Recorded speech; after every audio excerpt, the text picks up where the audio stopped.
학창시절 여러분들은 머리를 싸매며 문제집을 풀며 생각했을 겁니다. 뉴턴 이 새끼만 없었다면 내 인생이 더 편했을 텐데, 어려운 거 안 배웠을 텐데. 만약 뉴턴이 없었다면 우리의 역사는 어떻게 바뀌었을까요? 정말 우리가 미적분학과 물리학을 지금처럼 공부 안 해도 됐을까요? 미적분학, 뉴턴은 시대의 아이콘이었습니다. 미적분을 발명하였고 물리학의 기틀을 마련한 사람으로 알려져 있죠.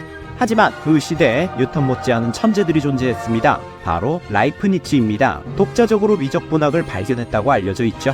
뉴턴과 라이프니츠는 미적분의 선취권 논쟁에 휘말렸고, 라이프니츠는 결국 패했습니다. 호랑이는 죽고 가죽을 남긴다 했던가요? 라이프니츠는 패하고 적분 표기법을 남겼습니다. 우리가 사용하는 인테그랄이 바로 그것이죠. 물리학.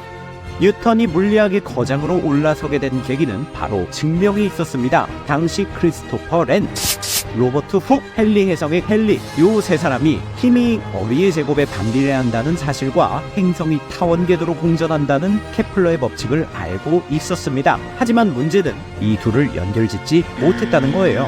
반면 뉴턴은 두 법칙을 서로 연결하여 결국 증명하였습니다.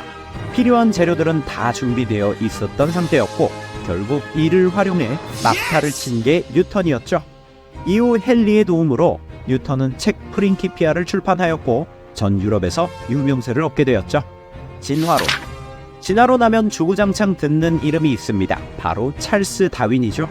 갈라파고스 섬에서 다양한 핀치를 발견하고 이후 진화에 관한 이론을 발전시켰다는 전설적인 얘기들을 우리는 알고 있습니다. 그의 이야기를 자세히 살펴볼까요? 다윈이 진화론을 완성했을 무렵입니다. 그는 그의 이론이 가져올 파장을 알기에 사후에 그의 이론을 발표하려 했습니다. 하지만 그에게 의문의 편지가 옵니다.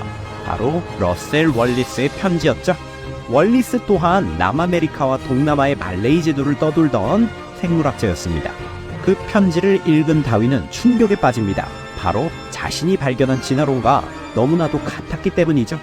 어쩔 줄 몰라 한 다윈은 주변의 충고를 듣고 편지를 받은 바로 다음 해에 자신의 이론을 발표합니다.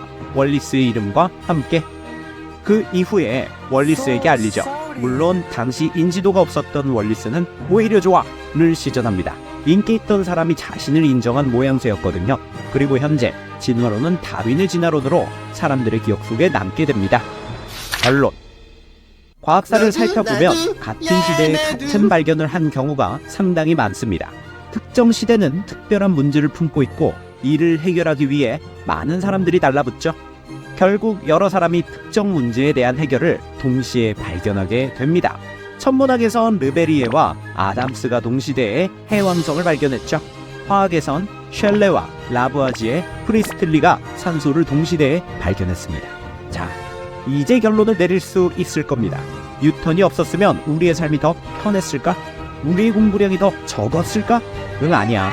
진보의 속도가 늦춰질 순 있을 겁니다. 하지만 우리의 생각만큼 드라마틱하게 늦춰지진 않을 거예요. 과학은 피라미드입니다.